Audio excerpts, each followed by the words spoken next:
Welcome to A Second Helping with Allison Bartow, a wedding photography podcast with a focus on second shooting.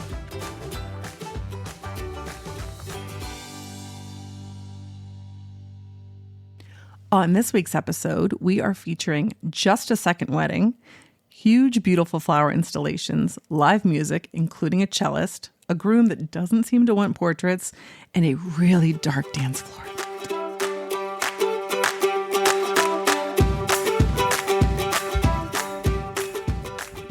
It is Saturday afternoon, about 3:45. I am on my way to Lancaster to go to Harvest Grill to shoot a rehearsal dinner. And one of the reasons I'm excited about this is because it is for the couple that I am second shooting for their wedding tomorrow. So normally I don't really know the couple until I show up for the wedding. Occasionally I'll be involved in like a consultation call in advance, not normally, but she wanted to have her rehearsal dinner photographed and get some family photos. Megan has another wedding today, so she was kind enough to recommend me. So I am going to do that now. And I'm excited because I'll have a couple of hours to get to know them. And I feel like that makes my job easier on the day of the wedding. Previously, and I want to say this was, 8 years ago, one of the first weddings, small weddings that I photographed, I volunteered to shoot their rehearsal dinner the night before. And one of the reasons was that the bride had said the groom, I think he was like slightly on the autism spectrum. And she said he was just really uncomfortable and this would be like a good chance for him to kind of get warmed up and kind of used to like posing and stuff like that. So I was like, absolutely. It just seemed like a win-win. I don't think I charged them because I could see the benefit in it for me. The rehearsal dinner was at a venue that I was very familiar with, but we had the rehearsal dinner. I got to meet the parents and her siblings, and we did portraits of just the bride and groom to be. And the groom then was way more comfortable the day of the wedding, and he liked me, so he felt like safe and comfortable with me. It made my job easier. So I have all good feelings and memories of that. So I'm really looking forward to today because, normally I'm going in the day of and I'm just showing up and they're already in the throes of everything and, deep in the heart of wedding stuff. So it'll just be nice. It is raining. It's been raining all day long. We didn't have any rain yesterday, and right now there isn't any forecast in the rain for tomorrow. So that works out great for me because the rehearsal dinner is just in a restaurant. So that's it. I'm going to go do that for a couple hours, come home, just charge things up, give them a little top off, and be ready for tomorrow morning. And it will be, I think I'm leaving a little after 10 a.m. tomorrow. The wedding is at the Cork Factory Hotel in Lancaster. I've never shot there. It's one of the venues that has been on my list. So I'm excited for a new venue. I will be shooting with Megan. I want to say this is my 5th wedding with her. So I'm pretty familiar with her expectations and what she's looking for. So I think that's another reason why I'm excited, because she is very, very customer service oriented. She is the photographer I shoot for that would rather me put my camera down to assist them with things just to make them happy and their day run smoothly, because she's that customer service oriented. So I feel like me getting to know them a little bit ahead of time will work very well with her style of shooting and treating her customers. So that's it. I didn't read through the timeline for tomorrow very much yet because I had a wedding last night with Dave and I didn't want to confuse any of the details and or their names. So I really kind of like to focus on the one wedding, get that finished, and then look at the other wedding details, because I think we've all called the groom by the wrong name like once or twice. It's normally after I get a little bit tired. So I just want to avoid that if at all possible. So, all right, I'll be back. So, you know that girl who's like, oh yeah, come over. It's casual. You don't have to get dressed up. It's just casual. And then you get there and she's in a ball gown. This was the wedding equivalent of that. So I got to the venue a little bit before Megan. And so we were there an hour and a half before our official start time to move stuff in. And we were talking and she said something like, oh, it's their second wedding. And I was like, I know she said that. And I was like, but yet it doesn't really feel like this is the second wedding. And Megan's like, oh my gosh, I know. So so many times we heard, oh, we've both been married before.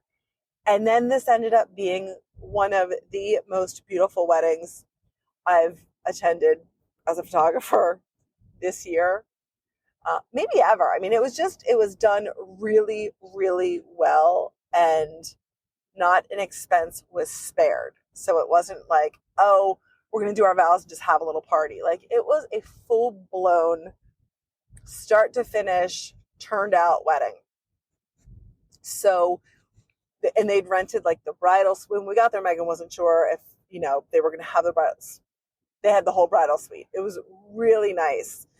The location was the Cork Factory Hotel, and it's almost like a little campus of buildings, and there's other businesses in there, but it's very pretty, a lot of brick, so very, very warm colors. We go up to the bridal suite. We went up there early, and Megan started putting everything together for her flat lays, and we had some of the guys' stuff, so I did what I could. All I had were his shoes, a tie, his vow book, a watch, and some cologne. So I only had those things to work with. So I just did a bunch of variations on that. But she was getting her hair done, and the bride was serious. Like, she was just, she wasn't like blowing the day off or just being really laid back about it. Dress was beautiful. We're moving along. We're well ahead of schedule, and the florist brings in the flowers, and they look gorgeous. They were all deep, deep reds and burgundies and beautiful flowers. Dahlias, double heart roses, leucadendron, just gorgeous. So we're working away, and we hear the bride say, like, that bouquet is not what I wanted. And they said, which bouquet? Luckily her bouquet was fine. It was the daughter's bouquet. And so I had my back to them, and I kept my back to them. I just kept working. And so they started passing around a phone with a picture, and they were the same flowers, but she had wanted something simpler, and they had like gone bigger and added more flowers around it. And so they called the florist, and she ended up making a new bouquet and bringing it over. And that's when Megan and I both realized, like, this is not just a second wedding. So we realized that all throughout the day. It just kept kind of hammering the point home.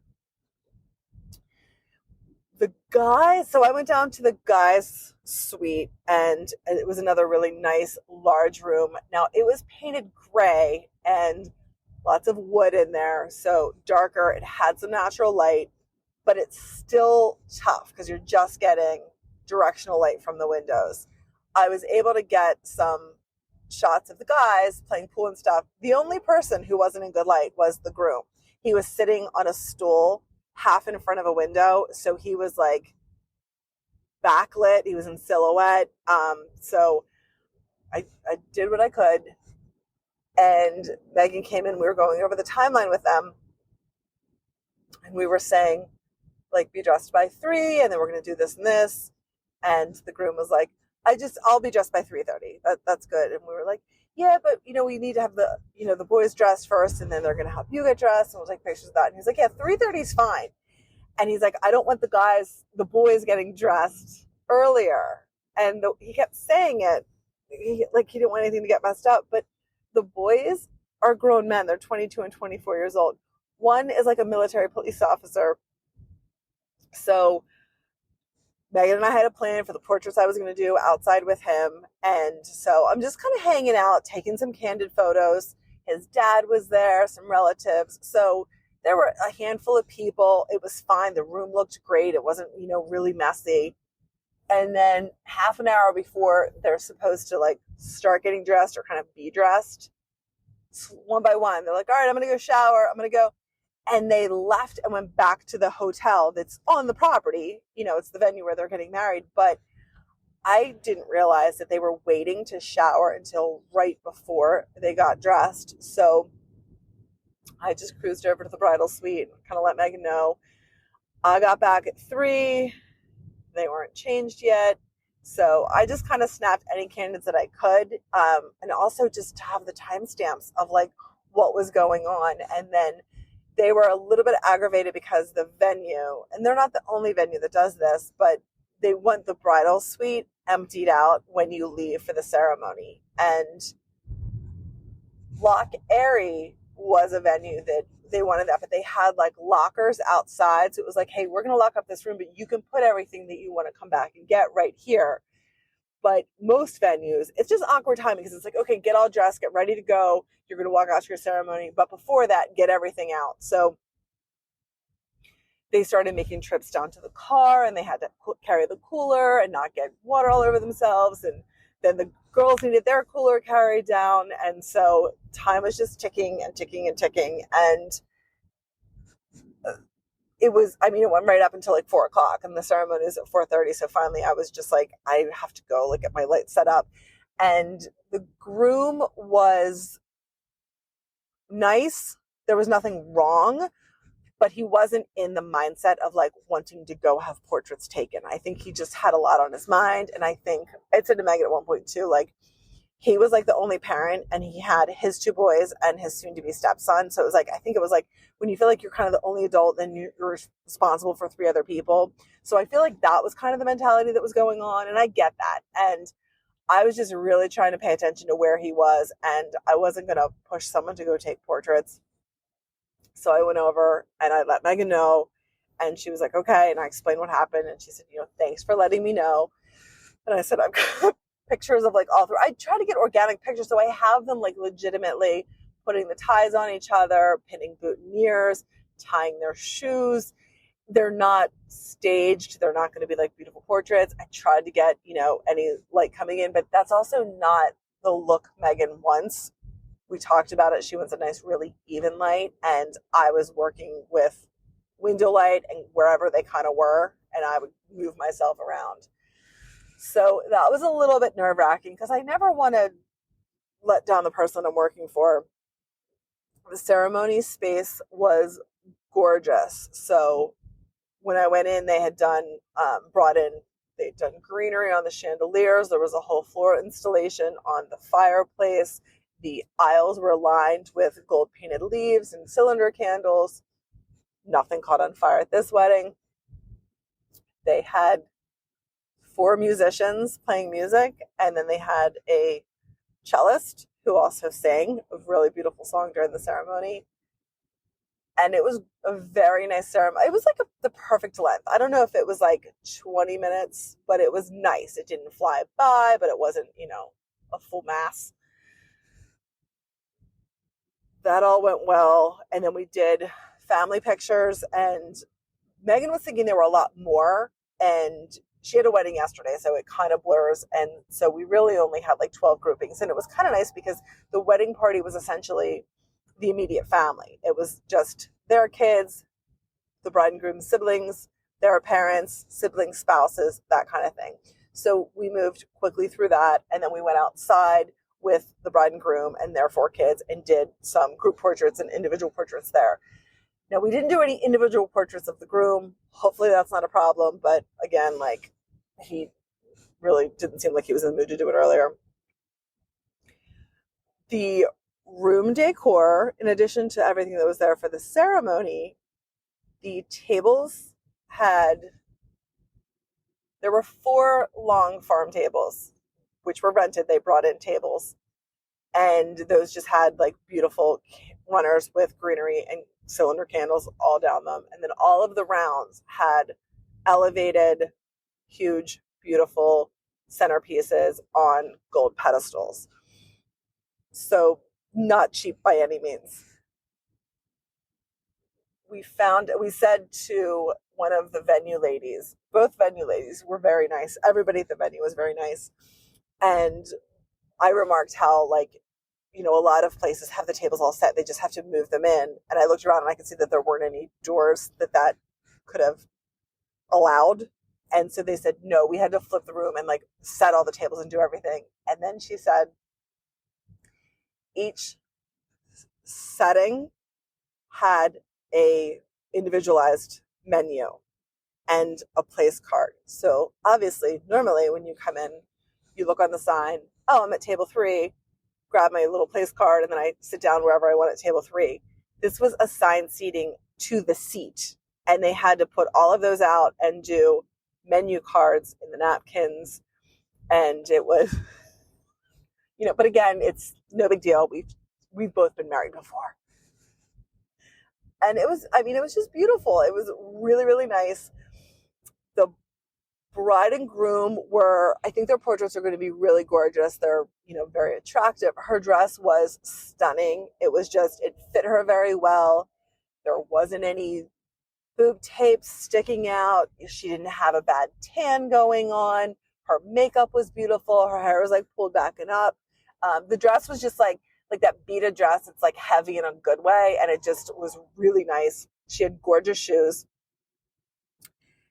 And Megan, she's different than any other photographer that I work with. Like, she still does like Kelvin for her white balance, and everyone else I work with were just on auto white balance. So I dialed that in, and then I was nervous because I was like, I'm going to forget to change it when we like move outside. But I remembered that, thank goodness, the whole time. And there's something else. And I did remember to change it. She just wants RAW. She doesn't want JPEG. So I made that adjustment. And I really only I shot with my 35, my 50, and my 85 for the ceremony. She said, just shoot with my 85. So I really didn't even open my lens bag because I carried those 3 lenses on me. And for her lighting, because she likes things brighter, and I don't think she likes like the phrase light and airy, but brighter. She likes even light.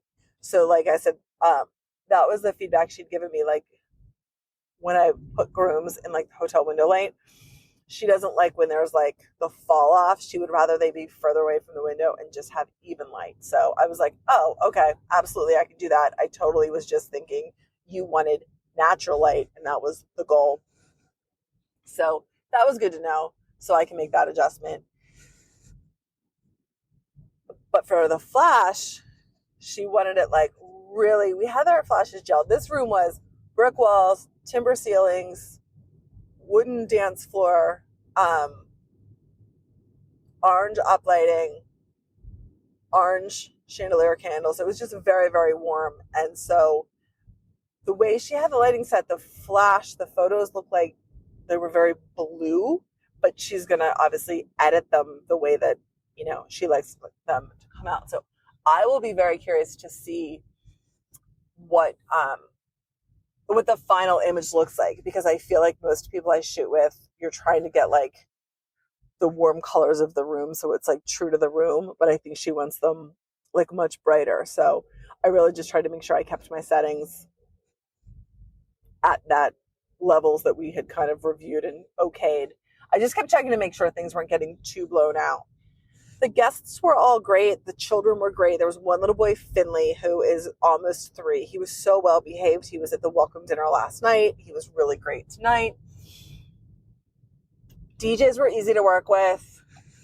I mean, and again, there were a fair amount of vendors. There wasn't a videographer, but you had all these musicians, 2 DJs. I guess it was like the DJ and his assistant. There was a nacho bar at the end of the night. Beautiful 4-tier cake. The bride made all of the gum paste roses for the cake herself. And I was so funny because it's like, it's just our second. We've both been married before, but I'm going to have a beautiful, huge 4-tier cake. So it was just like I said, no corners were cut, and it was all done very, very well. The dance floor didn't get too crazy. They did do speeches, which were very nice. They did not do first dances. And what else did they not do? I feel like there was something else they cut out. But they did do speeches. And then they even had prizes. They had door prizes for like people who came the furthest, people who came the closest, people who like all of these different things. And then they also did the like table, I forget what it's called. I want to call it a scramble, but it's where they just play the one song and you go from table to table. And it's so much easier than trying to just get regular table shots. And that worked really, really well. And that was it. There was no drama. But, it was hopefully my big concern was just not having those individual groom portraits because, we normally have them. And Megan's also very particular about what she wants in those groom portraits. So it is what it is. And we wrapped up at 9 and I'm on my way home Sunday night. And it's a Sunday night wedding, so like the guests kind of started to peel off at reasonable times. So it just kind of like wound down, and I'm assuming the reception, I didn't even look at the time to see if it was like till 9 or 10 officially for them. Probably till 10, but maybe just 9. I'll be curious to go through the photos and see what they look like.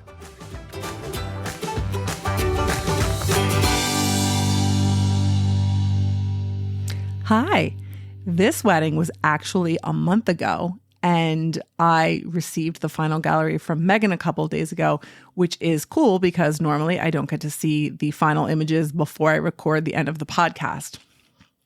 So for this wedding, I shot 1,683 images over 8.5 hours, which came out to 163 per hour, which is right where I like to be for Megan. When I think about the wedding, the first two things that come to mind are the dark dance floor and the groom not wanting to get dressed at the time we wanted so that we could get portraits. The dark dance floor, I started doing like more and more research. I've been messing with my settings and trying different things. I feel like I'm seeing some improvement. I'm using the autofocus low light illuminator, and I'm using the Starlight Live View on my Z8. And so I'm just kind of working away to see what can improve it. The thing I need to try next is using single point continuous instead of like eye detect. So I'm going to try that. For the final gallery, it was really cool to see because I had mentioned before, it's a very like warm, just a lot of brick, orange, terracotta colors. And that's not how Megan likes her ideal venue. But she was able to edit it so it comes out like exactly like her style. And it was very beautiful. I was relieved to see that in the final gallery, you have some bride portraits in the getting ready space. And then my candid shots of him getting ready with his 2 sons and his stepson are in there. So it kind of blended nicely. It didn't seem like a jarring omission that he didn't have posed portraits. So that was a relief. And the dancing pictures, they came out. I mean, there aren't a ton in the album, but there are enough. And there was, during the end of the reception, the bride had changed into her sneakers. So I was shooting low, trying to get that image. And Megan just saw me shooting low. And she was like, don't shoot up. And I was like, okay. So I stopped. But what I love to see was that I actually did get a few images that were what I was going for. And a couple of them are in the final album of her showing off her fancy bridal shoes. So that made me happy. And my big takeaways were making some adjustments to low light. Other than that, I feel like we handled everything the best way that we could for the day. The couple, like I said, were very lovely. It was so funny, It's Just a Second wedding, because it was an absolutely stunning day. So tune in next week when I recap another wedding. Get ready, get set, let's go. If we never go, we'll never know.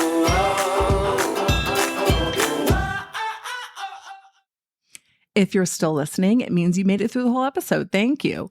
If you haven't already, please subscribe on whatever podcast platform you're listening. And if you would give us an honest rating and review, I would love that as well. Thank you so much.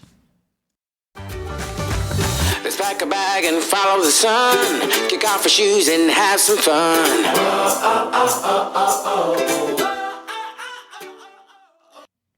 Thanks for listening to A Second Helping. Please like and subscribe. Won't let this moment pass us by.